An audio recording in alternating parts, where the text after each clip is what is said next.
she had been here, the minister had been here previously as the Minister of Agriculture, so she was not unfamiliar with SABO.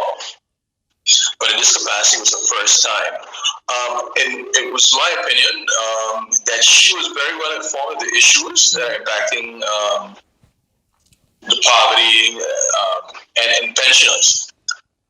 I will say that, of course, there's been a long line of reports about poverty on Sabre and Maneho and Station. So it should come as no surprise that somebody would arrive. With regards to the changes, I think there's been a lack of focus for this area. Now, if we take Ms. Schouten, she's the Minister of Poverty. There's never been a Minister of Poverty. So it shows to me that there's acknowledgement in the Netherlands that poverty exists there and by extension here. Mm-hmm. And now there's someone that has the task of addressing it.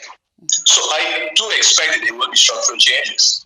We saw in the, I believe last year, there was an increase in the minimum wage by 10%.